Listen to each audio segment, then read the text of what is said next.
El presidente de Barack Obama, el presidente de Estados Unidos, ha anunciado la intención de atacar Siria de forma limitada por el supuesto uso de armas de destrucción masiva en contra de la población civil, es decir, por la supuesta participación de Bashar al-Assad en esta situación. El Premio Nobel de la Paz dijo que el ataque lo realizará previa autorización del Congreso, que debe volver a sesionar el próximo 9 de septiembre, está en un receso por vacaciones. Y ayer el secretario de Estado norteamericano, John Kerry, aseguró que las muestras de sangre y de cabello tomadas a personas que participaron en el primer auxilio a las víctimas efectivamente tienen rastros de gas sarín. Hasta ahora, sin embargo, no hay un informe concluyente de Naciones Unidas que establezca la responsabilidad directa del gobierno de Bashar al-Assad en este ataque. Estamos en el estudio con Francisco Coloane. Él es analista internacional, estuvo hace algunas semanas en Siria, es director de Navegación e Ideas, una consultora que se ha especializado en desarrollo social y cultural, es sociólogo, fue funcionario de Naciones Unidas, en fin, es un hombre que sabe de conflictos armados y conoce muy detalladamente lo que está pasando en Siria, y por eso lo hemos invitado a este programa. Nuestro programa de mañana será otro día. Francisco, muchas gracias por venir esta mañana. Gracias. Francisco, anoche veíamos un reportaje de Televisión Nacional con Amaro Gómez Pablos, quien se adentró, digamos, un poco desde la frontera con Turquía hacia el interior de Siria, por un lado. Hemos estado muy atentos a lo que pasa en distintos puntos del mundo respecto de si interviene o no interviene Estados Unidos. Vimos lo que pasó con Gran Bretaña, que le negó al primer ministro David Cameron la aprobación para poder intervenir. Sin embargo, un socialdemócrata como François Hollande está dispuesto a intervenir, etcétera. Yo quiero saber, a tu juicio, respecto de tu visión, ¿qué pasa si efectivamente Estados Unidos interviene en Siria? Bueno, para que pueda intervenir tiene que ser un objetivo muy específico. No solamente apoyar a los grupos rebeldes que están en tierra, que son la tropa que se opone al gobierno de Assad. Tiene que ser un objetivo que ellos han descartado, pero yo no me imagino que tenga otra función más que atacar al primer blanco, que es un concepto bélico muy importante que ellos no lo usan, pero se conocen, los especialistas lo conocemos. Atacar al primer blanco significa atacar el núcleo estratégico esencial del enemigo para que no tenga reacción. Eso significa Bashar al-Assad y el entorno, y su comando estratégico militar. No entiendo un ataque preventivo o un ataque quirúrgico específico que vaya solamente a instalaciones militares o a cuerpos, a volúmenes de construcción. Perdona, para que se entienda, es como que alguien dijera, ataquemos la moneda. ¿Es como algo parecido? La moneda y el Comando Central de las Fuerzas Armadas. Perfecto. Ahora, Francisco, tú has estado, estamos con Francisco Coloane, analista internacional, tú has estado en Siria. Yo quiero saber, ¿cómo ves tú desde adentro lo que está pasando? Porque aquí hay parecer ser dos mundos. El mundo que apoya a Bashar al-Assad y aquellos que señalan que Bashar al-Assad es un tirano y que ha sido el responsable de las más de 100.000 muertes que han ocurrido desde que estalló el conflicto en el 2011. Bueno, de los 100.000 muertos es absolutamente falso, tampoco se sabe que son 1.000 muertos, nadie ha contado 100.000 muertos en Siria, ni Naciones Unidas ni el gobierno. Es todo tan disperso, todo tan desplazado, que es muy difícil, y esa cifra es una cifra que uno va sumando por la cantidad de muertos que se van contabilizando mes a mes, que pueden llegar a los 80 o los 120, por lo tanto es muy relativo. Mucha gente se ha desplazado, no hay un registro, no es como en el conflicto de Irak, que existía la institución Iraq Body Count, o Body Count, en el sentido que había un equipo especializado externo que el gobierno de Irak y después las fuerzas de ocupación permitieron contar cuerpos. Aquí no hay ni la Cruz Roja está contando cuerpos. Ahora, contra y a favor de Assad. Hoy día dentro de Siria, obviamente la mayoría de la población está con Bashar al-Assad, es decir, no quieren terrorismo, porque ellos identifican el terrorismo con las fuerzas externas, identifican el terrorismo con Estados Unidos, con Israel, con Francia, con Gran Bretaña, con la Liga Árabe, y con los países que están inyectando particularmente este contingente de terroristas, que es lo que realmente ha fallado en el cálculo de la Alianza Transatlántica, es decir, Estados Unidos y Europa Occidental. Es decir, si ellos hubieran efectivamente calculado un ejército partido en dos, para llamarlo guerra civil, yo te creo, Mirna, que efectivamente esto es una lucha paritaria o una lucha que pueda decir es un Estado dentro de un Estado dividido. Pero aquí no hay un Estado dividido porque un ejército haya traicionado en su conjunto, en su mitad, a Bashar al-Assad. Por lo tanto, ya en la parte conceptual, esto es, vienen una serie de errores sumándose y ahí es donde se justifica, entre comillas, por parte de Estados Unidos, un ataque letal y un ataque definitivo. No es un ataque chiquito, digamos, de darle una elección porque utilizando armas químicas supuestamente. Digamos, los republicanos en el Congreso es muy probable que rechacen, un grupo sustantivo republicano, que rechacen no le den esta autorización a Barack Obama, porque ellos son muy pragmáticos los republicanos. O vas a algo concreto, pero no sé si tú conoces el concepto de pussyfooting, el juego de los boxeadores, ese finteo, se llama las patitas de los gatos, el baile de los gatos, pussyfooting. Es decir, este pussyfooting de Obama, la patita de los gatos, que voy, que no voy, que te golpeo acá, no. Los republicanos quieren una cosa específica, McCain lo ha dicho. Y curiosamente, Mirna, Sarah Palin, ¿te acuerdas de Sarah Palin del Tea Party? Ella está en una posición de centro. Ella no quiere intervención del todo. A ver, pero espérame, estamos con Francisco Coloane, analista internacional, estuvo hace algunas semanas en Siria. Francisco, me interesa entender, tú dices que la mayor parte de la población apoya a Bashar al-Assad. ¿En qué te apoyas para señalar eso? Bueno, viajes a Alepo, viajes a Homs, viajes a Sueida, al sur. ¿Por qué estaría apoyando entonces, sin duda, un régimen que ha estado 42 años en el poder? Porque no quieren terrorismo y ellos identifican a Bashar al-Assad con la estabilidad. Ellos identifican a Bashar al-Assad con el progreso económico de Siria. Muchos de ellos identifican a Bashar al-Assad con las reformas políticas que empezó a hacer el año 2006. Él empieza a hacer reformas políticas, el primer líder árabe, que en la zona empieza a hacer reformas políticas del año 2006, e incluso cuando empiezan las manifestaciones en marzo de 2011, Hillary Clinton, entonces el secretario de Estado, dice, démosle tiempo a Bashar al-Assad, que es un reformista. En mayo, la misma Hillary Clinton cambia de opinión radicalmente y dice, Bashar al-Assad debe irse, después de todas las protestas y los muertos que hubo. Ahora, correcto, pero espérate, el comienzo de la primavera árabe en Siria, como lo fue en el resto, ¿no es cierto?, de Medio Oriente. Yo quiero entender, tú dices que es el resultado de un efecto dominó, o tenía razones absolutamente plausibles como para generar el levantamiento que se produce. Porque se produce un levantamiento contra Bashar al-Assad. Sí, pero fue un levantamiento en donde se suma a la ola de primaveras árabes, pero el plan de invadir a Siria con un contingente armado existía de antes. Viene de Estados Unidos, dices tú. Claro, viene del 2003, cuando invaden Irak. El plan de invadir a Siria, derrocar el régimen de Bashar al-Assad, es un plan antiguo de la Casa Blanca. ¿Y eso para qué? Porque Siria no puede existir como un Estado fuerte, una institución fuerte, estatal, con un ejército poderoso. Aliado de Irán, aliado de China, por supuesto. De alguna forma. De Rusia, de alguna forma. De alguna forma. No siempre, porque aquí se confunde que dicen que Siria pertenecía a la órbita soviética. Nunca fue así. Hay que hacer otro desmentido clarísimo eso. Ahí hay una gran falta de información. El hecho que no puede haber un Estado paralelo a Israel con fuerza paritaria a Israel excepto una nuclear. Y quedó demostrado en la guerra civil de 2006, en el enfrentamiento entre Hezbollah y el ejército de Israel en el Líbano, el 2006, el triunfo de esta guerra de 2 semanas con Israel, que es el gran triunfo de esta unidad Hezbollah-Siria en contra de Israel. Estamos con Francisco Coloane, analista internacional, estuvo hace algunas semanas en Siria analizando lo que está pasando al interior de ese país. Francisco, ¿quién es quién en este conflicto? Porque aquí los rebeldes, si bien sabemos que están también dentro de los rebeldes, están grupos yihadistas, está Al-Qaeda, no solo está Al-Qaeda, no solo están grupos yihadistas, también hay grupos que legítimamente quieren un gobierno distinto, quieren democracia, quieren participación. Entonces, ¿cómo podrías tú determinar, de acuerdo a lo que tú has visto allá, quién es quién en este conflicto? Bueno, por una parte está el Estado, representado por el presidente Bashar al-Assad, el ejército y las instituciones sirias.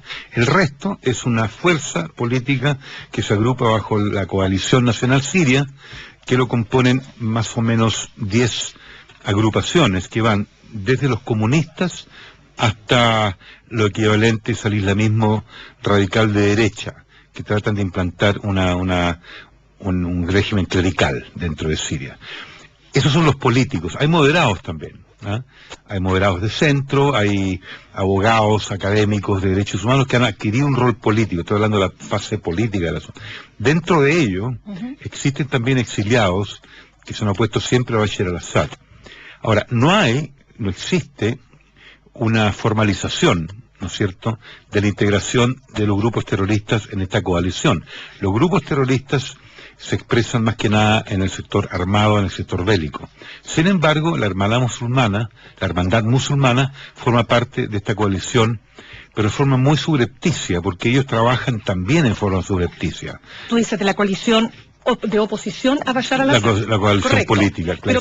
Pero espérate, ¿es posible neutralizar estos grupos terroristas como yihadistas, Al-Qaeda, en fin? Porque claramente en un conflicto de las características y de la fuerza que ha adquirido este conflicto, es decir, hoy día, más allá de quién tiene la fuerza, quién tiene el poder, que sin duda todavía sigue estando en manos de Bashar al-Assad, aquí hay una situación que va a prolongarse en el tiempo y se va a ir redefiniendo. La pregunta es, ¿hasta qué punto crees tú que la oposición tiene formas de bloquear y neutralizar a los grupos terroristas?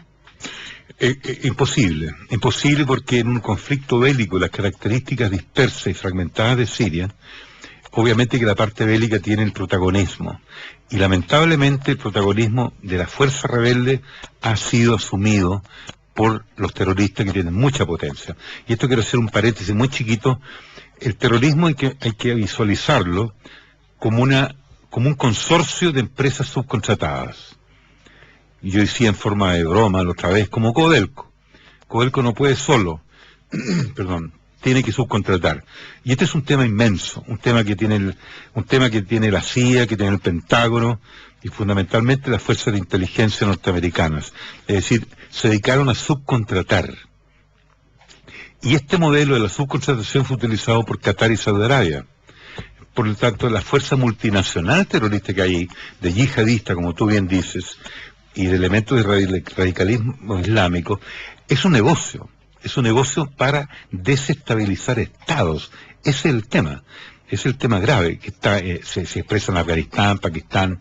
Y correcto, y si siendo ellos enemigos también de Estados Unidos, es decir, Correcto. Estos yihadistas, Al-Qaeda, ¿de qué manera esta intervención, entre comillas, quirúrgica de Obama podría neutralizarlos? O sea, digamos que esa intervención no se vuelva en contra precisamente de los propios objetivos de Estados Unidos.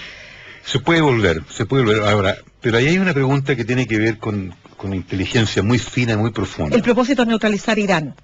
El propósito es neutralizar Irán, y estas fuerzas yihadistas también pueden contribuir, ¿no es cierto?, a la desestabilización del gobierno de Irán, pero también pueden perfectamente, en forma de venganza, ¿no es cierto?, no se puede dejar de contemplar que van a atacar ciudades de Inglaterra, ciudades de Francia, ciudades de Estados Unidos, porque hay que entender, mira, que esto es la falla de un plan.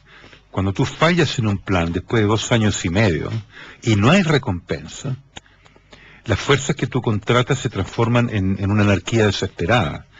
Porque por mucho que haya una subcontratación y ciertos pactos, y tú pagues la acción terrorista, obviamente tú después le devuelves la mano a quien te contrató. Tú dices el plan ¿de quién?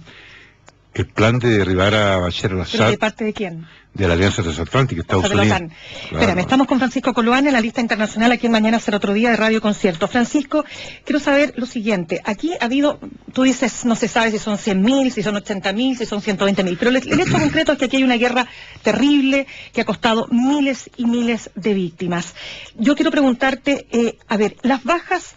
Obviamente, por lo que uno, digamos, recibe, estoy de acuerdo que puede haber un filtro que se ponga, porque además no hay libertad de expresión, por lo tanto tampoco podemos saber, digamos, a ciencia cierta cómo está operando el proceso directamente. Pero la pregunta es, ¿qué responsabilidad tienen esas muertes Bashar al-Assad? Es compartida, tú no puedes responsabilizar exclusivamente a un régimen o a un gobierno de las muertes que ocurren en un territorio que está sometido a una guerra armada. Pero los bombardeos, por ejemplo, ¿de dónde vienen? Los bombardeos son mutuos. mutuos. Claro, es decir, los rebeldes tienen artillería pesada, ellos tienen obuses, tienen misiles que salen de hombros. ¿Pero cuál sería el sentido de un grupo rebelde de atacar una comunidad civil, un barrio?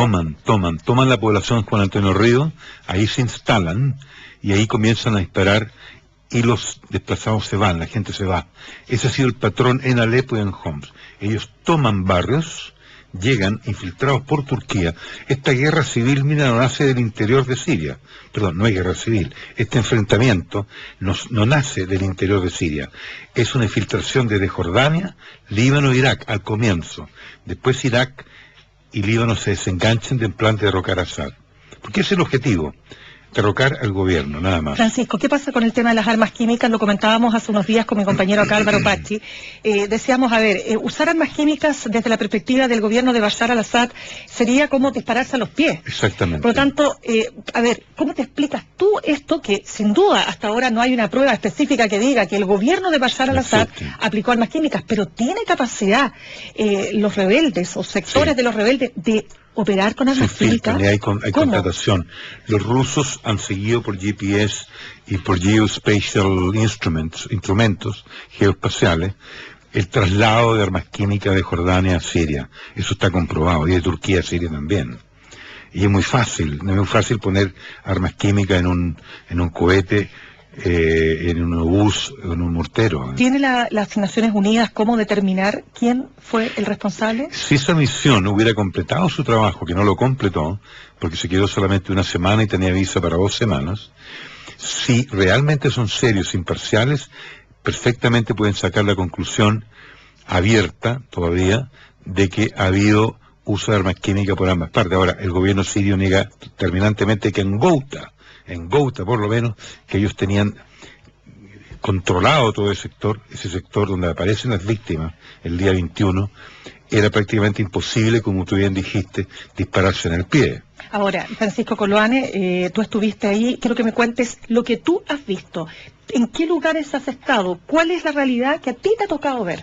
Porque no hay otro chileno, porque ayer veíamos el reportaje de Amaro, pero Amaro logró internarse unos pocos kilómetros, digamos, ¿no?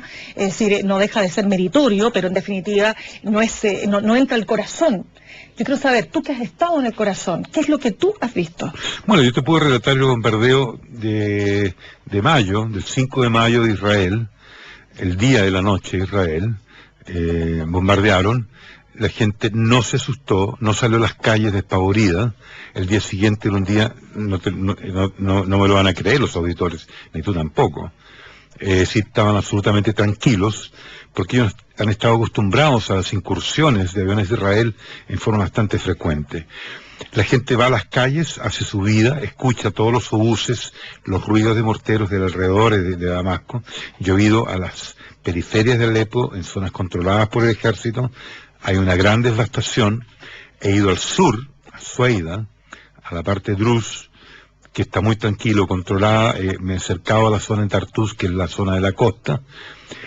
Lo que yo observo siempre son puntos de control del ejército, con ruidos de artillería en los alrededores, y un ejército muy tranquilo controlando el paso de vehículos con los tacos acostumbrados en los controles. Ahora, cuando yo veo un ejército con tranquilidad, no con desesperación, caminando lento, usando los celulares, mirando tus papeles, no hay toque de queda, no hay estado de emergencia. Es decir, en ninguna parte hay un estado de emergencia. Hay recomendaciones, no sé, ni siquiera en Alepo hay un estado de emergencia. Digamos, la gente sabe perfectamente que hay una zona tomada por rebeldes y otra zona tomada por el ejército. Entonces, esto es una guerra muy fragmentada en base a desplazamientos en zonas rurales más que nada, y la mayor parte de las zonas urbanas están siendo controladas por el ejército sirio.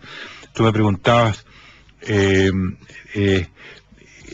tipo de enfrentamiento. Como yo te explicaba, el ejército sirio ha estado obligado a demoler casas en barrios, por ejemplo, suponte Ñuñoa, por ponerte un ejemplo extremo, o vamos a Recoleta, un poco más a la periferia.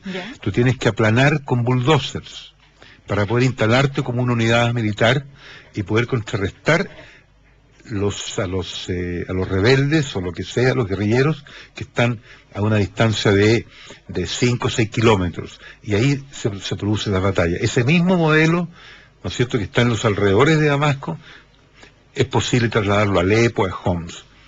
A veces hay incursiones aéreas cuando se concentran grupos de rebeldes y de guerrilleros, que te repito, hay una cifra, se calcula que hay 50.000, mi cifra es 50.000. Guerrilleros. Externos dentro de Siria.